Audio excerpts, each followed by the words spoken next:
लेकिन ना सबसे पहले ये डिसाइड करना कि मुझे करना है। I should be in the game, I should play the game and that too with the attitude कि I want to win this game. बहुत बार हम लोग ना ऐसे हो जाता है कि इनिशियली बहुत एक्साइटमेंट में होते हैं, लेकिन बाद में धीरे धीरे वो एक्साइटमेंट कम होती है, रिपीटेशन होने लगता है, वही वही पढ़ना, याद रखना, और फिर ना एक फीलिंग कि पिछला जो था वो मैं भूल गया हूँ, वो फीलिंग भी अच्छी नहीं है एक्चुअली। और ना वो फिर आपका मोरल डाउन करती है, फिर आपको रोज़ दिमाग में आपको एक बार कम से कम वो ख्याल आता है, नहीं हुआ तो। हेलो स्टूडेंट्स, मेरा नाम विनय है और हम लोग आज बात करने वाले हैं CAPF प्रिपरेशन के एक बहुत ही अहम पड़ाव की, जो है पेपर 1, जिसको हम GS भी बोलते हैं, जनरल स्टडीज़, राइट। तो ऑलरेडी मैंने बिफोर अ मंथ और सो एक इम्पॉर्टेंट वीडियो यूट्यूब पे अपलोड किया था, जिसमें हमने बात की थी कि भाई आपके पास जब 300 दिन है, ऑलमोस्ट 1 साल है, तो आपने प्रिपरेशन कैसे करना चाहिए। और उस वीडियो के 2 हिस्से थे, जिसके फर्स्ट पार्ट में मैंने ऑलरेडी डिस्कस किया था कि आपको मटेरियल कहाँ से पढ़ना है, सिलेबस को कैसे कवर करना है, कितना घंटा पढ़ाई करनी चाहिए, कैसे किन किन चीज़ों को कवर करना है ना। सो ऑलरेडी अगर आपने वो वीडियो नहीं देखा होगा तो please go through that video. There are 2 parts of that video basically, and in both the parts you will get the basic idea कि एक्चुअली आपको प्रिपरेशन कैसे करना है। तो फिर ये वीडियो क्यों है, बात ये हो जाती है कि बहुत सारे बच्चों का ये एक पर्सपेक्टिव है कि प्रिपरेशन मतलब ये सारा जो सिलेबस दिया गया है उसको पढ़ लेना, थोड़ा बहुत उसका नोट्स बनाना और थोड़ा बहुत उस नोट्स को पढ़ना। Definitely you people are not like, मतलब आप लोग समझदार हो, आप लोगों को पता है कि ओके सर इसको रिवाइज भी करना होता है और कुछ मॉक टेस्ट भी सॉल्व करनी होती है। सब लोग ऐसा करते हैं, इसलिए मैं भी ऐसे करता हूँ, इस एंगल से हम लोग थोड़ा बहुत प्रिपरेशन करते हैं। लेकिन अगर आप सही मायने में एक इम्पैक्टफुल प्रिपरेशन करना चाहते हो, अगर आपको लगता है कि भाई मुझे ना, देखिए सबसे पहली बात क्या है पता है, ये साला सोच लो कि यार मेरे को करना है ये, मतलब कोई क्या बोलता है, कोई कैसे करता है, ठीक है वो भी देखना चाहिए, क्योंकि शायद हो सकता है कि कोई सही दिशा में जा रहा है और मैं भटक गया हूँ तो मेरी दिशा सही हो जाए। लेकिन ना सबसे पहले ये डिसाइड करना कि मुझे करना है। I should be in the game, I should play the game and that too with the attitude कि I want to win this game. बहुत बार हम लोग ना ऐसे हो जाता है कि इनिशियली बहुत एक्साइटमेंट में होते हैं, लेकिन बाद में धीरे धीरे वो एक्साइटमेंट कम होती है, रिपीटेशन होने लगता है, वही वही पढ़ना, याद रखना, और फिर ना एक फीलिंग कि पिछला जो था वो मैं भूल गया हूँ, वो फीलिंग भी अच्छी नहीं है एक्चुअली। और ना वो फिर आपका मोरल डाउन करती है, फिर आपको रोज़ दिमाग में आपको एक बार कम से कम वो ख्याल आता है, नहीं हुआ तो, नहीं होगा तो, अरे यार ये तो पढ़ा था मैंने, याद कुछ नहीं आ रहा यार, फिर अब तक मैंने जो कुछ पढ़ा वो सारा इवेपोरेट तो नहीं हो गया। ये डर आपको खाते रहता है। टेस्ट में आपको मार्क कम आते हैं तो आपको हमेशा एक गिल्ट होता है कि यार मैंने तो पढ़ा था फिर भी याद नहीं आ रहा, फिर एग्जाम में भी ऐसे ही होगा तो क्या मेरा सारा पढ़ाई वेस्ट हो जाएगा, और ऊपर से पेपर 2 का तो प्रैक्टिस मैं बिल्कुल नहीं कर रहा हूँ, क्या होगा यार मेरा। और फिर ना ये जो आपका माइंड है वो नीचे नीचे नीचे लेके जाता है। आप रोज़ का रूटीन फॉलो तो करते हो, उठते हो, पढ़ते हो, बट फिर भी you are not actually yourself, और फिर इसीलिए सिलेक्शन नहीं होता है। और फिर कुछ ही बच्चों का होता है जो आखिरी तक अपना वो टेम्पो मेंटेन रखते हैं। सिर्फ टेम्पो मेंटेन रखना काफ़ी नहीं है, एक्चुअली पॉजिटिव रहना और एक सटीक तरीके से प्रिपरेशन करना, और एक बात को एक्सेप्ट कर लेना कि जब भी आप प्रिपरेशन करते हो तो उतार और चढ़ाव आते रहेंगे, है ना।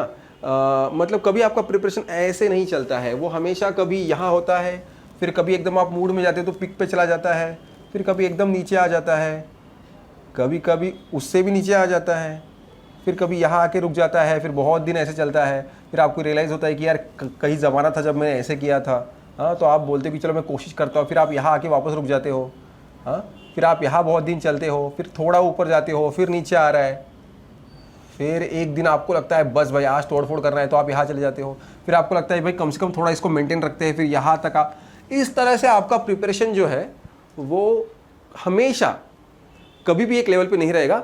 आपकी ये कोशिश होनी चाहिए कि वो अगर एटलीस्ट इस पीक में नहीं है तो कम से कम उसके थोड़ा नीचे तो कंसिस्टेंटली चले, और यहाँ थोड़ा बहुत नीचे चलेगा, लेकिन मोर और लेस एक कंसिस्टेंसी हमें दिखनी चाहिए, ये आपकी कोशिश होनी चाहिए। लेकिन फिर भी कभी कभी ऐसे दिन आएंगे, शायद आप बीमार हो, कहीं फंक्शन में चले गए, तो ऑलरेडी आपका कुछ भी नहीं पढ़ रहे तो वो एकदम जीरो पे टच हो जाएगा। लेकिन फिर आके वापस आपको शुरू करना है। किसी दिन ऐसे मन करेगा कि कुछ भी नहीं करने का मन कर रहा है, ये सब कुछ माया है, कुछ मज़ा नहीं है इसमें। उस दिन थोड़ा सा अपने आप को ब्रेक दे दो, मूवी देख लो, थोड़ा सा ये कर लो, थोड़ा थोड़ा पढ़ लो, एक हाथ क्वेश्चन पेपर सॉल्व करो, जो चीज़ इंटरेस्टिंग लगती है, मैप देखना अच्छा लगता है तो मैप का बुक खोल के बैठो, कुछ कहानी पढ़ लो, कोई मूवी देख लो जो यूपीएससी में कहीं ना कहीं ऐसे में लिखने के काम आएगी, जो कभी किसी टीचर ने रिकमेंड की होगी, वो देख लो। लेकिन फिर दूसरे दिन अपने आप को समझाओ और वापस लेके आओ। आपका माइंड ये सबसे इम्पॉर्टेंट फैक्टर है। बाकी ये जो सारे फैक्टर है ना, किताबें, नोट्स, ये हम जैसे लोग जो यूट्यूब पे आके आपको कुछ भजन प्रवचन देते हैं, ये सारे बाद में आते हैं। सबसे इम्पॉर्टेंट है आप खुद। ठीक है कि जो लेक्चर मैंने दिया था 300 डेज के प्रिपरेशन वाला, उसमें ऑलरेडी मैंने बहुत सारी चीज़ें क्लियर कर रही है। अगर आपने वो लेक्चर नहीं देखा होगा तो please go through that and then come back here. लेकिन आज मैं यहाँ क्या कर रहा हूँ, I am actually going to discuss the layers of preparation.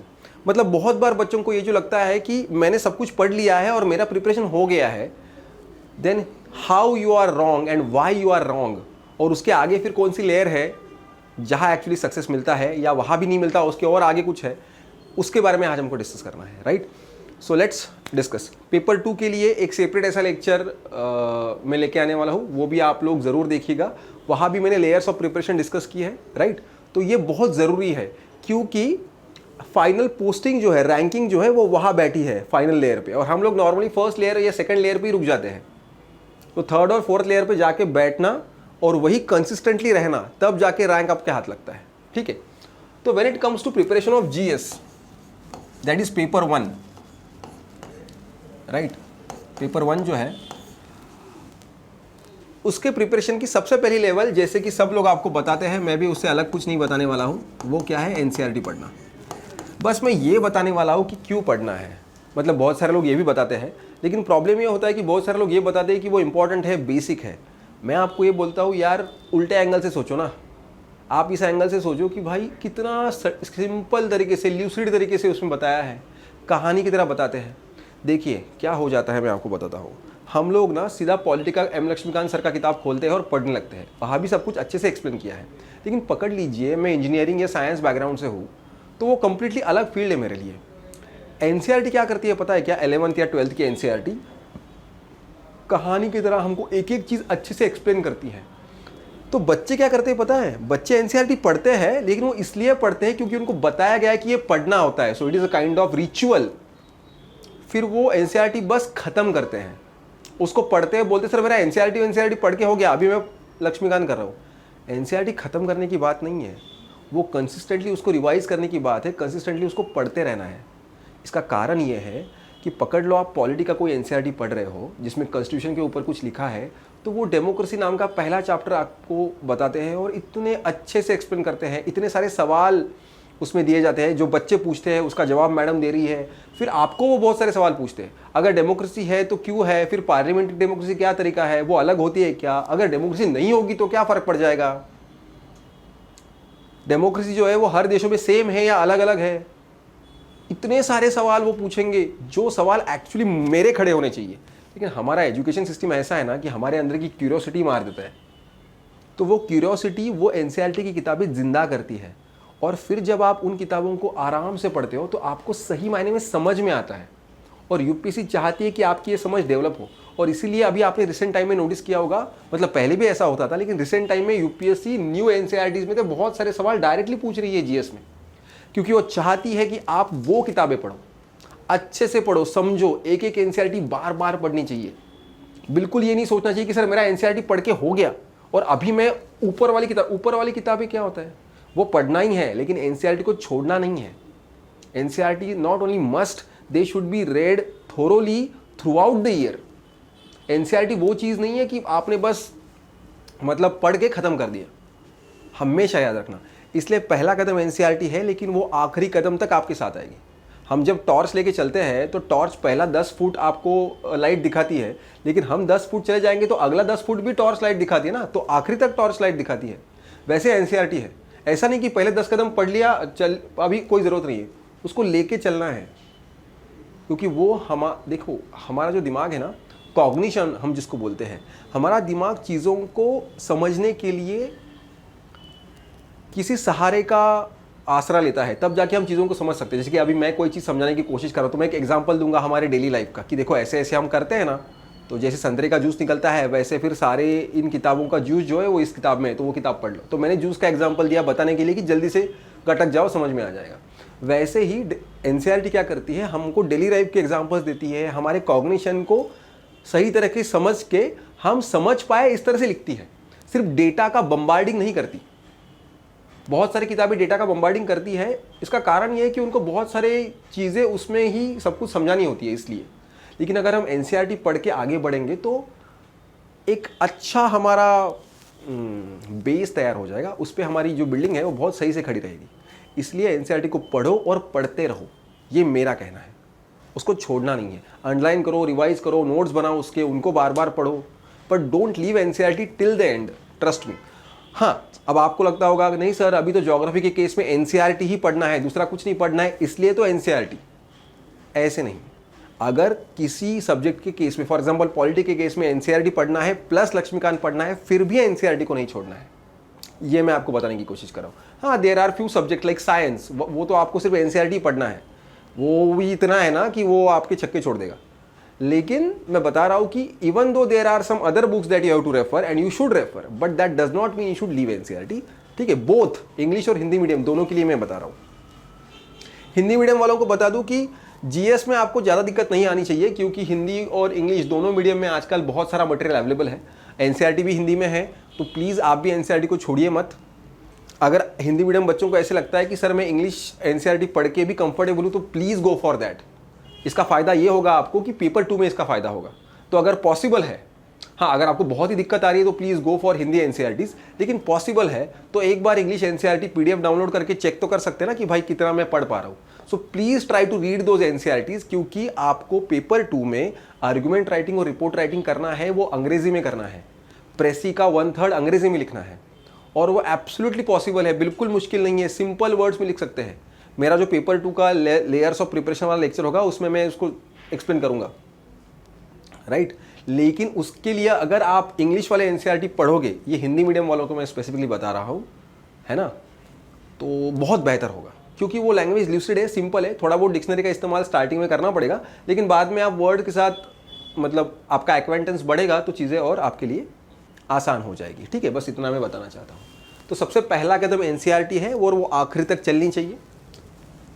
बाद में आप क्या करते हो, अच्छा अब यहाँ एनसीईआरटी पढ़ते हो ना, तो पैरेलल कुछ चीज़ें होनी ही चाहिए हमेशा।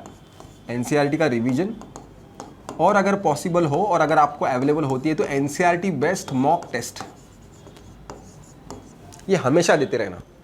एक बात हमेशा याद रखना, मतलब जब आप बाद में बुक्स पढ़ते हो, बुक्स कौन कौन सी पढ़नी है, again I am telling you, already I have discuss that in the video, जिसमें मैंने बोला था कि 300 डेज ऑफ प्रिपरेशन। तो कौन कौन सी सब्जेक्ट के लिए कौन कौन सी किताबें पढ़नी है, सिलेबस क्या है, कितने घंटा पढ़ना चाहिए, सब कुछ मैंने उसमें डिस्कस किया है। यहाँ ऊपर आपको या नीचे लिंक दी गई होगी, so please click on that link और आपको मिल जाएगा। तो बोलने का मतलब ये है कि whether you read NCERT, whether you read books, these 2 things should be continuously part of your preparation. मतलब बच्चों को ये जो लगता है सर एक बार पॉलिटी खत्म कर लूँ उसके बाद मैं उसको रिवाइज करूंगा, पॉलिटी खत्म करके रिवाइज करेगा? अबे पॉलिटी एम लक्ष्मीकांत सर की इतनी बड़ी किताब है, उसको पढ़ने में तुझे 2-3 महीना लग जाएगा, पूरा पढ़ के बाद में रिवाइज करेगा। मतलब इतने इंटेलिजेंट हम लोग हैं कि फंडामेंटल राइट जो स्टार्टिंग में पढ़ा था उसके बाद पूरा कॉन्स्टिट्यूशन पढ़ लिया।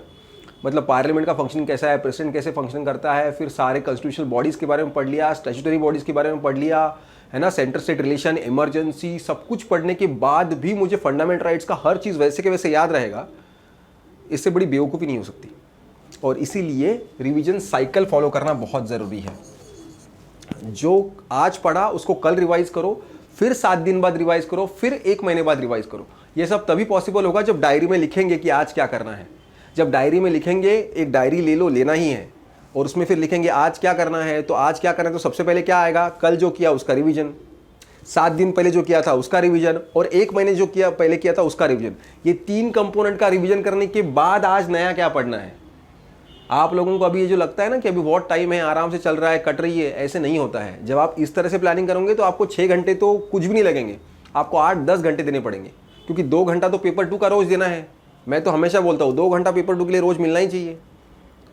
फिर बचा हुआ टाइम GS1 के लिए, पेपर 1 के लिए। अब ये रिवीजन के लिए कितना समय लगेगा वो देख लो, उसके बाद आज क्या पढ़ना है वो देख लो, उसके बावजूद टेस्ट सॉल्व करना है, मॉक टेस्ट। मैं तो बोलता हूँ रोज करना चाहिए मॉक टेस्ट सॉल्व, अलग अलग टेस्ट ढूंढो। और इन सबके साथ और एक चीज हमेशा जो होनी चाहिए, हमेशा वो होना चाहिए प्रीवियस ईयर क्वेश्चन पेपर का एनालिसिस। और वो तभी होगा जब आपके पास पुराने क्वेश्चन पेपर का एक बुक किसी भी पब्लिकेशन का ले लो, वो हमेशा आपके पास होना चाहिए, उसको हमेशा देखते रहो। मतलब वो किताब इस तरह से होनी चाहिए ना कि भाई मैं उसको मतलब एकदम रेगुलरली उसको देखते रहता हूँ। जब भी बोर हो गया मैं देखते रहता हूँ क्या सवाल पूछा है, क्या उन्होंने पूछा है, मैं जो पढ़ रहा हूँ उसके लेवल पे जा रहा हूँ क्या। तो क्वेश्चन पेपर का सी, and I am just talking about 1 level of preparation. मतलब ये ऐसा नहीं है कि पहले एनसीईआरटी करो बाद में सेकंड लेवल पे रिवीजन करो, ये सब एक ही लेयर में हो रहा है। When we talk about GS1, then your reading of NCERT and books go hand in hand with question paper analysis, revision and mock test. Subject wise mock test, chapter wise mock test, हर जगह मिल जाती है, बिल्कुल उसको देना ही है। If you join AVKS, हम लोग भी यहाँ subject wise chapter wise mock test conduct करते हैं, करंट अफेयर्स का मॉक टेस्ट कंडक्ट करते हैं। टेस्ट देते रहना है भाई। एक सिंपल चीज समझो, एग्जाम में जाके जो करना है उसका प्रैक्टिस करो। सिर्फ पढ़ते रहेंगे, एग्जाम में जाके पढ़ के दिखाना है क्या? रिवाइज करते रहेंगे, एग्जाम के जाके रिवाइज करके दिखाना है क्या? ओरल टेस्ट है क्या? एग्जाम में क्या है, ऑब्जेक्टिव सवाल पूछेंगे, 4 ऑप्शन देंगे, जवाब देना है लिमिटेड टाइम में, उसकी प्रैक्टिस करो फिर। और इसीलिए बहुत सारे मॉक टेस्ट सॉल्व होने चाहिए। अभी जिस तरीके का प्रिपरेशन है, right now we are talking in November, so आप अभी सब्जेक्ट वाइज टेस्ट दो, बाद में फरवरी से मार्च से आप फुल लेंथ टेस्ट देना शुरू करो। आपका प्रिपरेशन जल्दी हो गया तो और जल्दी दो, कोई दिक्कत नहीं है। फुल लेंथ टेस्ट भी आपको देना है, लेकिन इनिशियली चैप्टर वाइज, बाद में सब्जेक्ट वाइज और बाद में फुल लेंथ टेस्ट आपको देना है। जितने टेस्ट दोगे उतना हो, मैं आगे आऊंगा उसके ऊपर। तो सबसे पहले आपको ये काम करना है, राइट। एक बार आप इन चीजों को पढ़ लो तो फर्स्ट एनसीईआरटी का लेवल है, दूसरा बुक्स का लेवल है, दूसरे लेवल पे भी रिवीजन साइकिल और मॉक टेस्ट हमेशा आएगा। तीसरे लेवल पे आप जाते हो और आप करंट पढ़ना शुरू करते हो। अब इसका मतलब ये नहीं कि करंट आप अभी पढ़ नहीं रहे हो, आप हो सकता है यूट्यूब पे बहुत सारे करंट के लेक्चर्स भी अटेंड कर रहे होंगे, आपके पास कुछ मटेरियल भी होगा, कुछ पीडीएफ होगी किसी क्लास की, या आपके पास कुछ प्रिंटेड मटेरियल भी होगा। लेकिन क्या होता है, जब तक आपका जो मतलब स्टैटिक पार्ट है उस पर कमांड नहीं आता, तब तक आपको करंट अफेयर समझ में तो आता है, लेकिन पूरी तरह से आप उसको लिंक नहीं कर पाते हो, ठीक है। तो इसीलिए मैं आपको एक बात बोलता हूँ, थोड़ा ज़्यादा टाइम देंगे ना चलेगा, लेकिन एनसीईआरटी और जो बेसिक बुक्स आप पढ़ते हो, जब स्टैटिक पार्ट पढ़ते हो तो बहुत सारा टाइम देकर आराम से उसको पढ़ना चाहिए। हम लोग ना हमेशा प्रेशर में होते हैं, और वो सही बात भी है कि कुछ टाइम देना ही चाहिए कि भाई इतने इसमें मुझे ख़त्म करना है। लेकिन जब आप एक्चुअल पढ़ने बैठते हो ना, तो बहुत शांति से, बहुत फोकस से उस चैप्टर की तरफ देखो, उसको पढ़ो, क्योंकि उस चैप्टर में अभी आपको सिर्फ इतना मटेरियल दिख रहा है, लेकिन उससे इर्द गिर्द बहुत सारी लिंक हुई चीज़ें हैं जो उसके सराउंडिंग घूम रही है, जो बाद में आपको समझनी है। मैं एकदम छोटा सा एग्जांपल आपको देता हूँ। पकड़ लीजिए आप आर्टिकल 19(1)(a) पढ़ रहे हो, freedom of speech and expression. तो आपने पढ़ लिया, वो आपको समझ में आ गया, लेकिन आपको ये नहीं पता कि बाद में जब आप इन जनरल मतलब पॉलिटी के इश्यूज़ के बारे में डिस्कस करोगे, तो फिर वहाँ सोशल मीडिया का इशू आ गया है, हेट स्पीच का इशू है, डिफेमेशन का इशू है ना। ऐसे बहुत सारी, मतलब आजकल डिजिटल मीडिया है, तो फिर मतलब मैं कैसे अपने आप को एक्सप्रेस करता हूँ, ऑब्सीन कंटेंट जो आ रहा है ना OTT प्लेटफॉर्म्स पे, उसका इशू है। ये सारे इशू जो है वो freedom of speech and expression से रिलेटेड है। RTI, जब तक मुझे राइट टू इन्फॉर्मेशन नहीं मिलता, मैं अपने आप को कैसे एक्सप्रेस करूँगा, है ना। तो बेसिकली टेक्नोलॉजी इस तरह से बदल रही है, freedom of speech and expression हमेशा कंट्रोवर्सी में आते रहेगा, और वो मुझे तभी अच्छे से समझ में आएगा जब मैं freedom of speech and expression को आराम से समझ के पढ़ता हूँ। अब इसमें ये भी है कि पेपर 2 में भी तो ये सारी चीज़ें हेल्प होने वाली है ना, उस एंगल से भी GS1 की तरफ पढ़ना चाहिए। जब भी आप स्टैटिक पार्ट भी पढ़ रहे हो, आपको वो काम आने वाला है। अरे सिंपल बात है यार, अगर आप हिस्ट्री पढ़ रहे हो, मॉडर्न हिस्ट्री, उसमें आप पकड़ लो सोशल रिफॉर्मर्स के बारे में पढ़ रहे हो, ईश्वर चंद्र विद्यासागर के बारे में पढ़ रहे हो, तो उन्होंने एजुकेशन सेक्टर में जो काम किया है उसका रेफरेंस आज हम दे सकते हैं ना, when we are writing essay of education. Women empowerment में जिसने काम किया था उनका रेफरेंस यहाँ दे सकते हो, उनसे शुरुआत कर सकते हो कि इन 19वीं सेंचुरी इन लोगों ने ऐसे काम किया और आज हमें ऐसा काम करने की ज़रूरत है। लाइकवाइज तो हिस्ट्री हो गया, ज्योग्राफी हो गया, पॉलिटी हो गया, इकोनॉमी है, एनवायरनमेंट है, शांति से पढ़ो, अच्छे से उसको समझो। जो सबसे पहला रीडिंग दे रहे हो ना, वो समझ समझ के पढ़ना है। बर्डन हमारे यार ये तो ख़त्म करना है इसलिए पढ़ोगे तो वैसे भी वो दिन आपका वेस्ट हो गया, क्योंकि फिर आपको वो बाद में याद नहीं रहेगा। क्योंकि आपने क्या किया, देखिए जो कुछ पढ़ते हैं उसको क्या करना चाहिए, कनेक्ट करना चाहिए अपने रेगुलर लाइफ के साथ, तभी हम लोगों को चीज़ें अच्छे से समझ में आएंगी। ठीक है, try to connect it with our regular life. अब हम बात कर रहे थे थर्ड लेयर की। तो थर्ड लेयर में भी हमको क्या करना है, जो कुछ हम करेक्ट पढ़ते हैं उसको कनेक्ट करना है जो हम बेसिक पढ़ रहे हैं उसके साथ। यहां हम लोग एक्चुअली पेपर 1 के साथ पेपर 2 का भी प्रिपरेशन कर रहे हैं। जब हम लोग करंट अफेयर्स को जो हमने बेसिक इंफॉर्मेशन पढ़ा उसके साथ कनेक्ट करते हैं, then actually we are preparing for paper 2 itself. आप लोगों को ये बहुत कॉम्प्लिकेटेड नहीं लग रहा होगा, ऐसे मैं अज्यूम करके चल रहा हूँ। जब मैं बताता हूँ तो वो लगता है कि अरे ये भी करना है वो भी करना है, लेकिन when you actually start executing it वो सिंपल है। एनसीईआरटी पढ़ना है, जब ये एनसीईआरटी पढ़ते हैं रिवीजन करना है, क्योंकि रिवीजन नहीं करेंगे तो भूल जाएंगे यार। और रिवीजन ना सब कुछ खत्म करने के बाद नहीं करना होता है। जो भी कल पढ़ा उसको आज, 7 दिन पहले जो पढ़ा उसको, और 1 महीना भर पहले पढ़ा होगा उसको करो रिवाइज, तो रिवीजन साइकिल बनता है, तो चीज़ें छूटती नहीं है। हम नया भी पकड़ पाते हैं और जो किया है वो भी छूटता नहीं है। नहीं तो नॉर्मली आप लोगों का सबका अनुभव ये होगा कि पुराना भूल जाते हैं, नया बस याद रहता है। और हमेशा हम इस फिराक में रहते हैं कि यार पुराना चला गया है, क्या मैं भूल गया तो कैसे हो जाएगा। फिर मॉक टेस्ट देते हैं, याद नहीं आता, फिर और कॉन्फिडेंस डाउन हो जाता है। इसीलिए करंट करो, ठीक है, ये सारी चीज़ें आपको करनी है। और फिर ये करने के बाद चौथा लेयर जो है वो है फुल लेंथ टेस्ट, जिसके बारे में जस्ट अभी मैंने बात किया था। ये जो फुल लेंथ टेस्ट है ये एक सेपरेट अलग टॉपिक है, इसको हम लोग आराम से डिस्कस करते हैं यहाँ। मतलब वैसे तो जो मैं अभी बोलने वाला हूँ वो sectional test, subject wise test, chapter wise test सबको लागू है, लेकिन मैं इन जनरल आपको फुल लेंथ टेस्ट के बारे में बताता हूँ।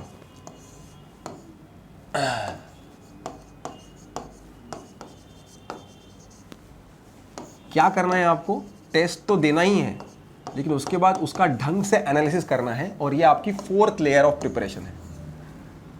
पता है हम लोगों को जब पूछते थे कि कितने पेपर आपने सॉल्व करने चाहिए एग्जाम देने से पहले, 100 papers minimum. Full length test की बात कर रहा हूं मैं, ठीक है। एटलीस्ट सब कुछ मिला के, सब्जेक्ट वाइज और फुल लेंथ मिला के, तो एटलीस्ट 100 होने चाहिए, मतलब 10,000 क्वेश्चंस मिनिमम, राइट। अगर आपको सच में लगता है कि you really want to score good in GS1, always way above the cut off, ताकि आपको टेंशन ना रहे कि भाई होगा कि नहीं होगा। क्योंकि आप लोगों को तो ये पता होगा कि अगर आपके पेपर 1 का कट ऑफ क्लियर नहीं हुआ तो आपका पेपर 2 चेक ही नहीं होने वाला है, तो आपको GS1 में उतना कट ऑफ लाना है।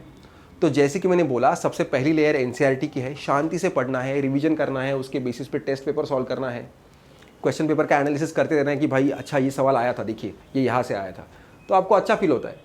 उसके बाद बुक्स पढ़ना शुरू करो, सेम स्ट्रैटेजी, टेस्ट दो, रिवाइज करो, बार बार क्वेश्चन पेपर का एनालिसिस करते रहो, करंट पढ़ो। अच्छा, अब आपको एक सवाल ये भी आया होगा कि क्या सर ये पूरा पढ़ने के बाद फिर करंट पढ़े? ऐसा ज़रूरी नहीं है, थोड़ा थोड़ा प्रिपरेशन जैसे जैसे आपका बढ़ता है आप पैरेलली करंट भी पढ़ सकते हो। मतलब ये करना ज़रूरी नहीं है कि सर पहले मैं सिर्फ पूरा एनसीईआरटी खत्म कर लूँ और फिर पूरा बुक्स पढ़ लूँ, उसके बाद ही मैं करंट पढ़ूँ। तो फिर आपको हमेशा ये फीलिंग आएगा सर उसके तो 3 महीने चले गए, फिर मेरा जुलाई, अगस्त, सितंबर का तो रह गया। जुलाई का तो खैर पढ़ना भी नहीं है, अगस्त के बाद का ही पढ़ना है। तो आपको ये फील आएगा सर दिसंबर तक तो मेरा स्टैटिक चलेगा, तो 4 महीने का फिर मुझे लोड आ जाएगा।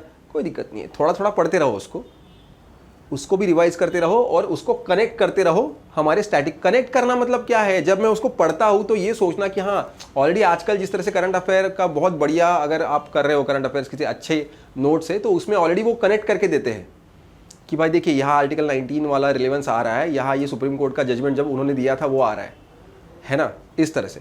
तो आप ऑलरेडी स्टैटिक के साथ उसको कनेक्ट कर रहे हो, तो वो मतलब नॉर्मली हो ही जाएगा।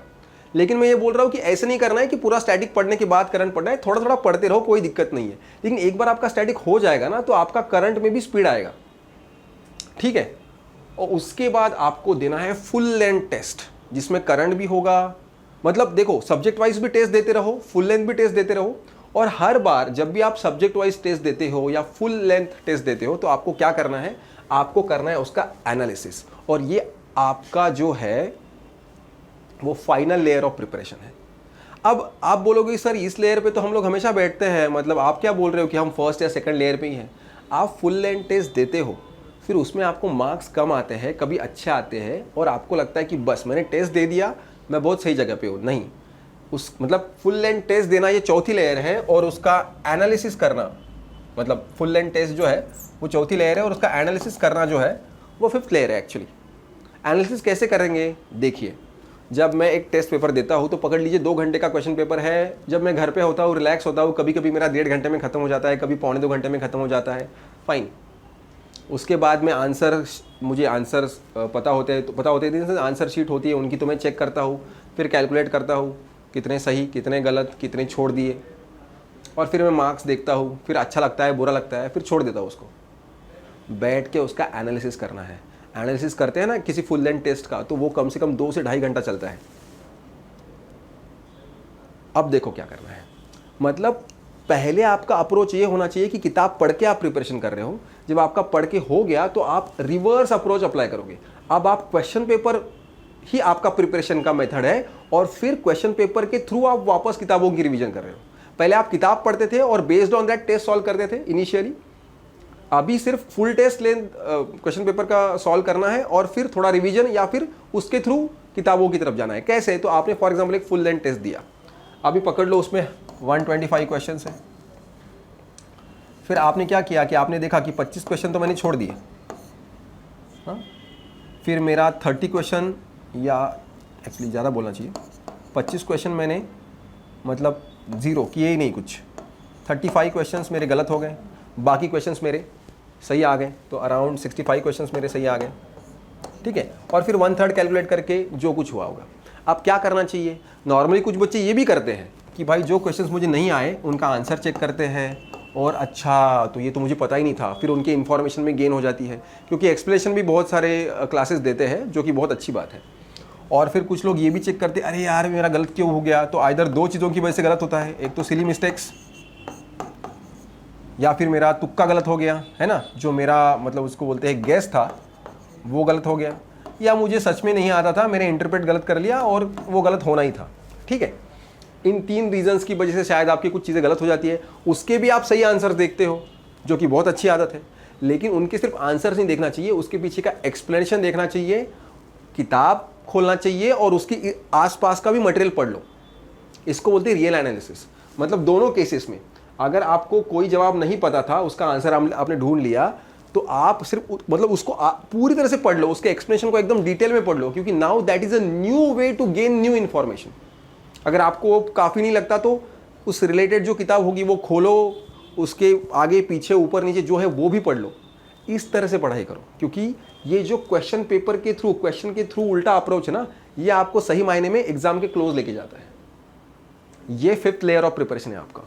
और जो सवाल आपने सही किए हैं, जो आपको पता है, नॉर्मली बच्चे वो नहीं देखते और वो गलत है, उसको भी फिर एक बार देख लो, क्योंकि जो आपने सही किया होगा उसके भी आसपास कुछ इन्फॉर्मेशन होगा, उसको भी रिवाइज कर लो। बहुत बार आपने कोई गेस मारा और वो सही हुआ, तो ये सोचो कि मैंने उस वक्त क्या सोचा जिसकी वजह से मेरा गेस सही आया, और उसका भी किताब में जाके चेक कर लो कि भाई अच्छा उसके ऊपर क्या था, इसके नीचे क्या था, इसके आगे क्या था, इसके पीछे क्या था। ये तरीका है। So you have to prepare in these 5 layers for paper 1. First, go for NCERT.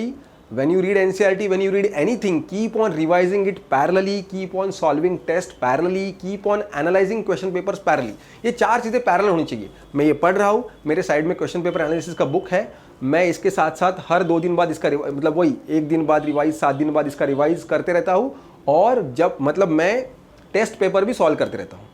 और हाँ, 1 मिनट, आज मैंने कोई चीज़ पढ़ा, तुरंत उसका टेस्ट कल नहीं देना है, 7 दिन बाद, 15 दिन बाद दो, ताकि कितना याद रहता है वो भी तो चेक होना चाहिए ना। तो इस तरह से अपना टेस्ट पेपर का शेड्यूल आप इस तरह से बनाओ, है ना। फिर किताबें पढ़ो, सेम फॉर्मेट, करंट अफेयर पढ़ो, उसका भी टेस्ट देते रहो, उसको भी रिवाइज करते रहना है, राइट। और इसको स्टैटिक पार्ट के साथ लिंक करते रहना है, जो कि नॉर्मली करंट अफेयर्स में ही इस तरह से वो मतलब प्रिपेयर करके देते हैं कि उसमें लिंक हो ही जाता है। लेकिन आप अपने आप सोचो कि okay this is related to religion, तो यहाँ आर्टिकल 25 आएगा, फंडामेंटल राइट वाला।